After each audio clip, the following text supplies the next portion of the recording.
Malgré les années, l'émotion reste intacte. Ses rêves étaient interrompus abruptement. 80 ans plus tôt, le sergent-chef Francis D. Waite, 28 ans, combat les troupes nazies avec le 397e régiment américain. Lors d'une contre-attaque allemande, il couvre le repli de ses camarades. Seul face à l'ennemi, il tombe sous une pluie de rafales près de l'étang de Hasselfurt. Aujourd'hui, des centaines de personnes se sont réunies pour lui rendre hommage. Il y a une permanence maintenant. Il est là pour toujours. Et ça serait là pour toutes les générations à venir.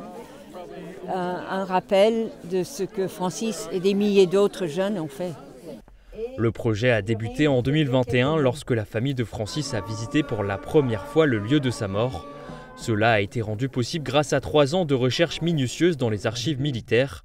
En octobre dernier, une stèle ornée d'une plaque explicative a été installée pour honorer le sacrifice du soldat.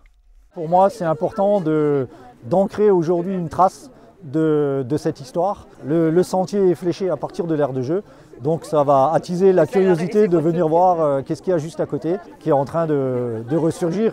Avant la cérémonie, la famille de Marais a rencontré les élèves du collège de Lemberg. L'accueil s'est fait en musique avec l'entonnement des hymnes français et américains.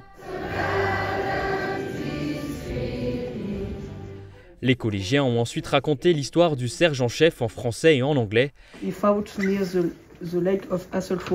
Ils ont pu poser leurs questions à Alison et Lorraine qui ont partagé des anecdotes sur la vie du militaire.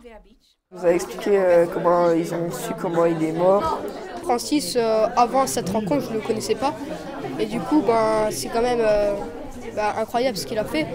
Parce que se sacrifier pour ses amis, c'est pas tous les jours qu'on entend ça. Les élèves étaient très intéressés de connaître mes liens avec Francis, comment moi je me sentais en étant ici, mais aussi ils étaient intéressés de savoir quelle était la vie des soldats.